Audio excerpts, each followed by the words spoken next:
शाह के बयानात पर रद्द-ए-अमल जाहिर करते हुए कांग्रेस तर्जुमान नम्रता शर्मा ने कहा है कि बीजेपी जानती है कि वो जल्द ही इख्तिदार से बाहर होने वाली है, इसलिए मुसलसल 400 के पार जैसे बयान दिए जा रहे हैं। उन्होंने कहा कि बीजेपी ने अपनी ताकत का गलत इस्तेमाल करते हुए जम्मू कश्मीर के तहफ्फुजात को छीन लिया है। भाषा प्रधानमंत्री की हो चाहे अमित शाह जी की हो, जिस तरह से वो डगमगाने लगी है, जिस तरह से बिगड़ते सुर हैं और ताल हैं, वो साफ संकेत दे रहे हैं कि कहीं भी भाजपा आने वाली नहीं है। और जो 188 या 190 सीटों पे जो चुनाव अभी हुए हैं 2 फेजेस के अंदर, भाजपा बिल्कुल अपना साउथ के अंदर साफ हो चुकी है, नॉर्थ के अंदर हाफ हो चुकी है और नॉर्थ ईस्ट में आपको पता है उनका सुपड़ा साफ हो चुका है। देखिए 370 रद्द हुआ, ये इनका एक मंसूबा था, लेकिन क्या इनके मंसूबे में जम्मू कश्मीर के लोगों को ये पता था कि इन्होंने हमारे सेफगार्ड्स भी हटा देने हैं, कि यहाँ से नौकरियों के हक छीन लिए जाएंगे, यहाँ से जमीनों के हक छीन लिए जाएंगे, यहाँ खनन माफिया को ले आया जाएगा, यहाँ से हमारे छोटे से छोटे रोजगार को भी यहाँ से आउटसोर्स कर दिया जाएगा, यहाँ महिलाओं पे भी लाठियां चलाई जाएंगी, यहाँ पे हमारे बच्चों के ऊपर लाठियां चलाई जाएंगी। और चाहे वो जेके पब्लिक सर्विस कमीशन का स्कैम हो, चाहे जेके बैंक्स का स्कैम हो, जिसके तहत बच्चों के ऊपर निरंतर जो बच्चे की बेरोजगारी दर बढ़ी और 40% आज ऐतिहासिक जो बेरोजगारी दर है और जम्मू कश्मीर जिसमें श्रेष्ठ है, उसका कारण कौन है? देखिए पिछले 30 वर्षों का अगर हम आंकलन करें, उसमें 16 साल वही हैं जिसमें भारतीय जनता पार्टी ने इस देश के अंदर शासन किया है। इनको अपने 30 वर्षों के अंदर 16 साल का जब जवाब मांगने का समय आया, तो आज ये लगातार जो इनकी भाषा है वो पूछ रहे हैं कि राहुल गांधी ये कह रहे हैं, कांग्रेस पार्टी ये कर देगी। इसका मतलब इनको कहीं ना कहीं जो खटखटाहट है जो सुनाई देने लगी है कि कांग्रेस आ रही है, कांग्रेस पार्टी सत्ता में आने वाली है, इसका अंदेशा पहले से ही भाजपा को हो चुका है। उसी के चलते इस तरह के बयान आ रहे हैं। कैमरामैन नवाइन दत्त के साथ राजेंद्र, न्यूज़ 18 जम्मू।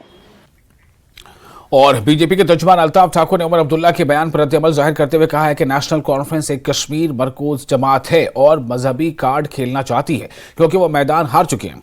अल्ताफ ठाकुर ने कहा कि लोग जानते हैं कि गुज़िश्ता एक दहाई से नरेंद्र मोदी की मजबूत क़यादत में मुल्क किस तरह तरक्की और खुशहाली की राह पर गामजन हुआ है। इलेक्शन को देखते हुए आजकल रिलीजियस कार्ड ही ज्यादा खेलते हैं। जहां तक सीए का ताल्लुक है, सीए एक इंसानी मसला है और इंसानी बुनियाद पे ही जो पीड़ित लोग हैं, जो दुखी लोग हैं, जो सताए लोग हैं, जिन लोगों को पाकिस्तान, बांग्लादेश या अफगानिस्तान में मारा गया, उनके साथ बुरा सलूक किया गया, वो भाग के वहाँ से भारत आ गए और ये 2014 तक का आंकड़ा है। और उन लोगों को अगर भारत शहरियत देता है तो उमर साहब को तकलीफ क्यों होती है इस चीज़ से? वैसे शहरियत लेने के लिए कॉन्स्टिट्यूशन ऑफ इंडिया में एक प्रोसीजर है, उस प्रोसीजर के तहत अगर देखेंगे तो पिछले 3 सालों में 312 जो मुसलमान लोग हैं जो बांग्लादेश या पाकिस्तान से, उन्होंने भी शहरियत ले ली है।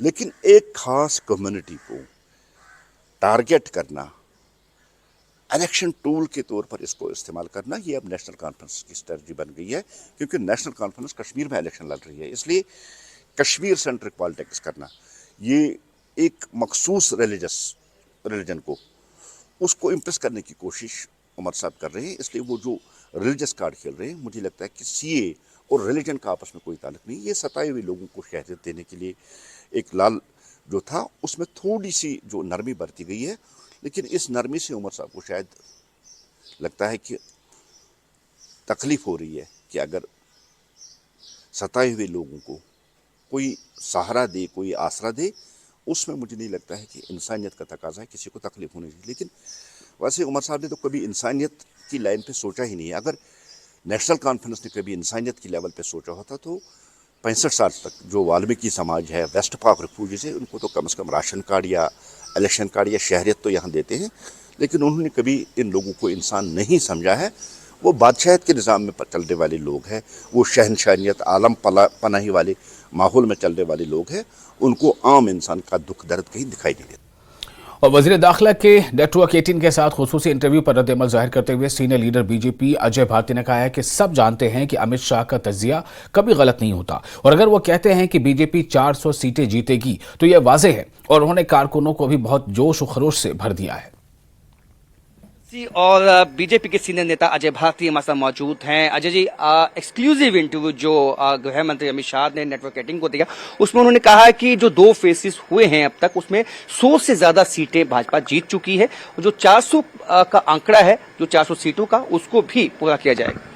देखिए, आदरणीय अमित शाह जी जो गृह मंत्री भी है, उनकी जिस प्रकार से राजनीति पर पकड़ है, जिस प्रकार से वो सारे देश में घूमते हैं, कार्यकर्ताओं के साथ इंटरेक्ट करते हैं, लोगों की नब्ज पर जो उनकी हाथ है, तो इसलिए उनका आकलन गलत होता नहीं है। जब भी वो जो बोलते हैं वो हमेशा सच ही निकला है।